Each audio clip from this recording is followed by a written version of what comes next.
weird and the eerie.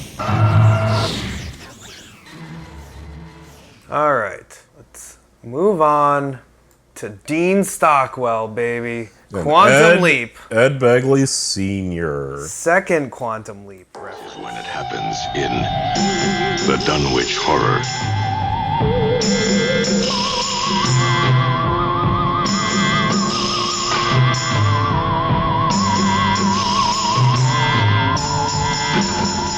Come back, old one. Princes of darkness, and repossess the earth. The Dunwich Horror, based on H.P. Lovecraft's terrifying tale of those who explore the unspeakable. Starring Sandra Dee, Dean Stockwell, Academy Award winner Ed Begley, Sam Jaffe.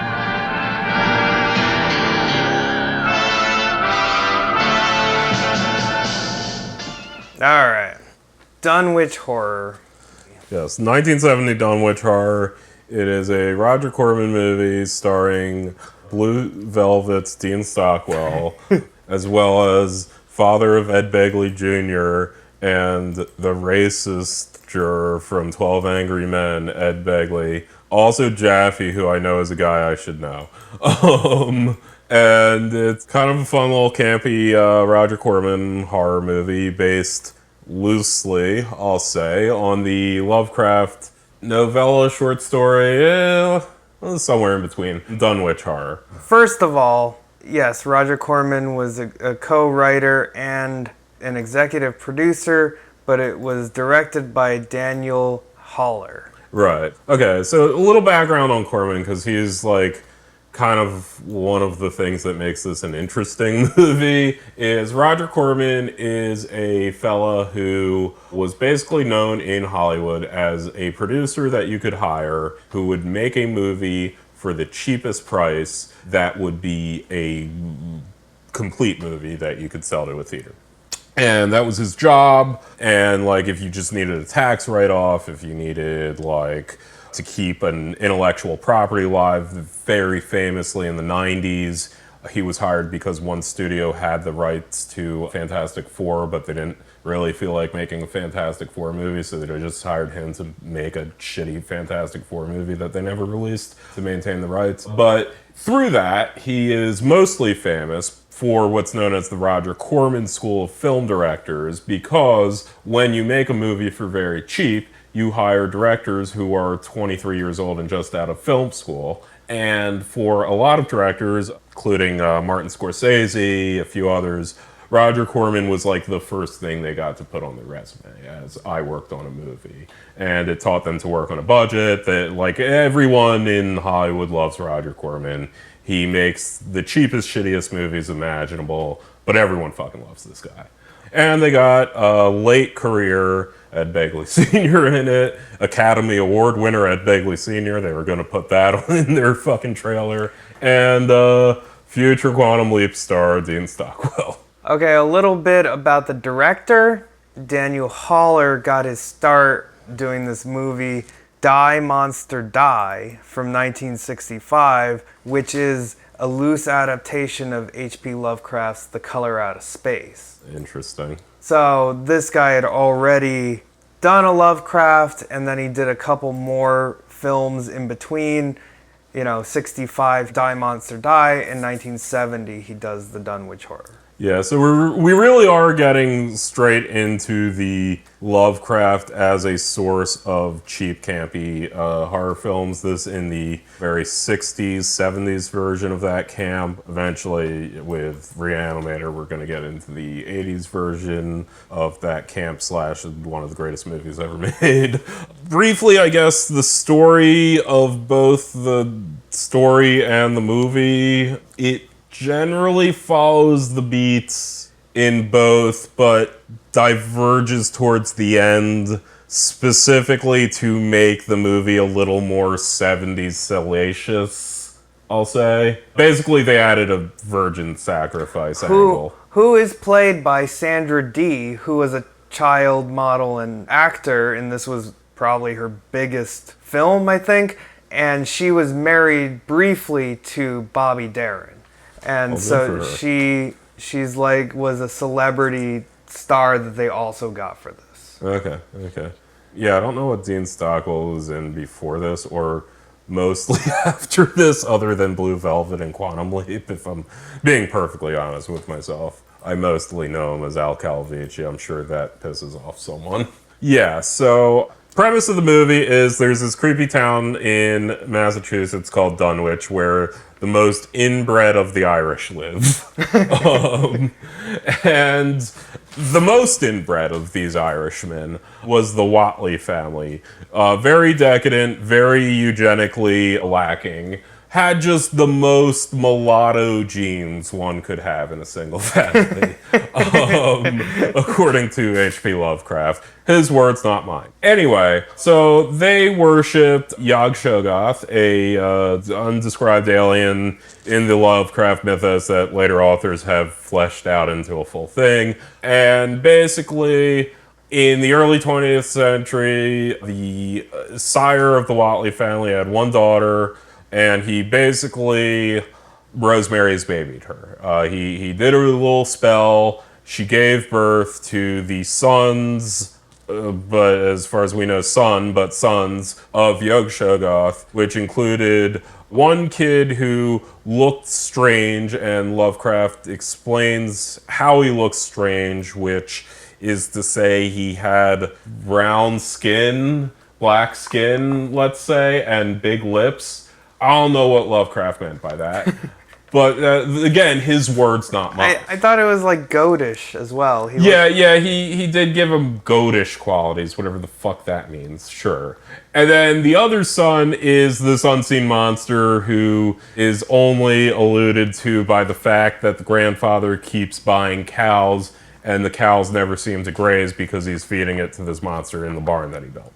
Eventually, they attempt to get the Necronomicon, which is held at the library at Miskatonic University in Arkham. Professor Armitage, is onto their game. He's like, no, you guys are from Dunwich. That's where all the Irish are from. You can't read the Necronomicon. Irish people can't read.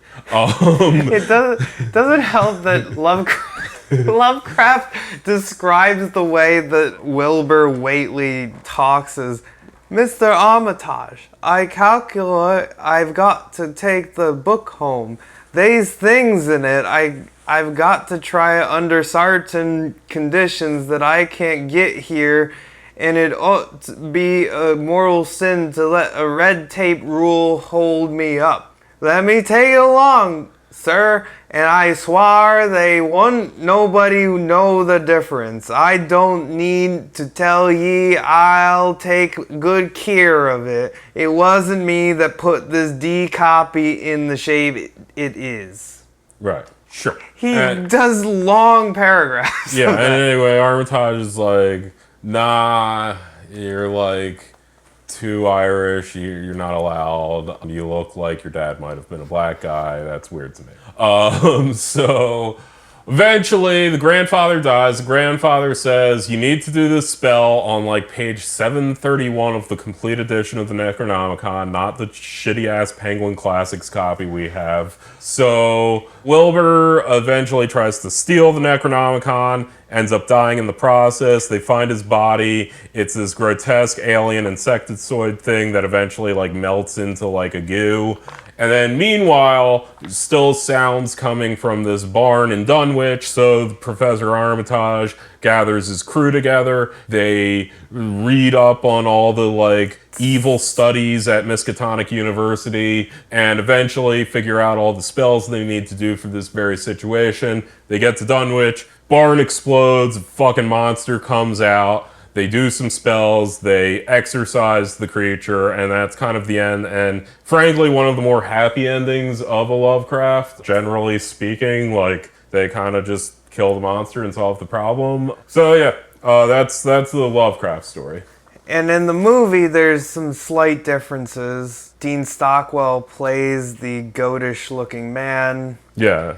And is not biracial or implied biracial. I mean, that is a thing that, like, to be clear, Lovecraft never says there's just descriptions of the character that are interesting if you know how Lovecraft felt about things, and also the frequency with which fear of miscegenation very often comes up in his stories.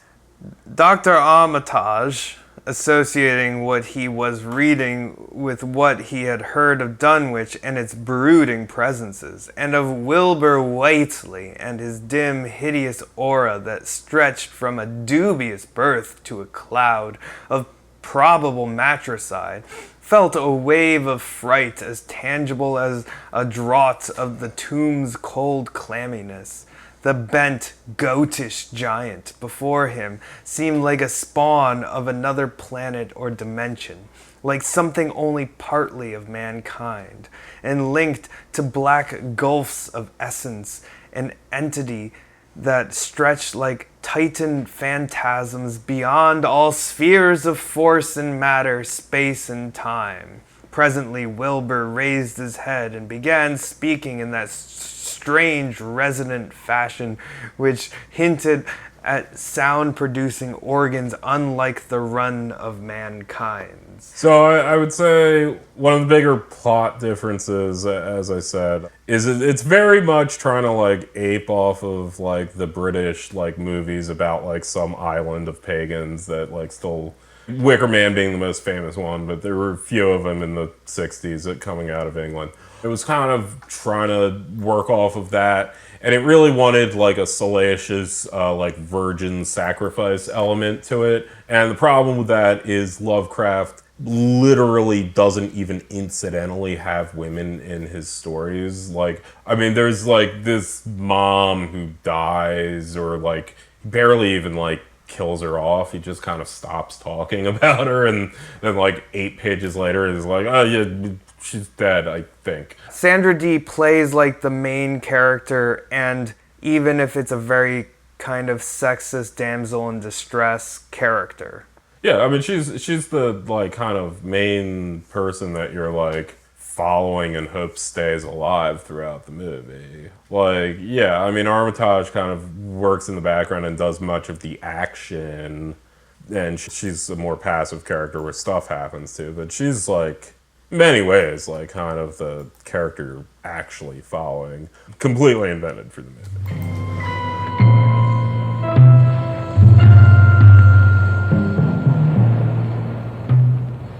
Fertility rites were practiced here, so they say.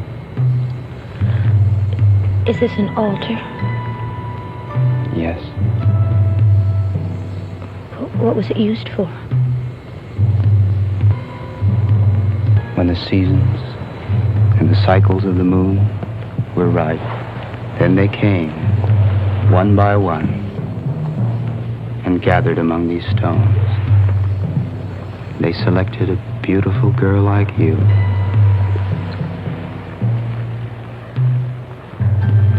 Do you remember what we talked about this morning? Yes. When you asked me that question about sex? Yes. I lied.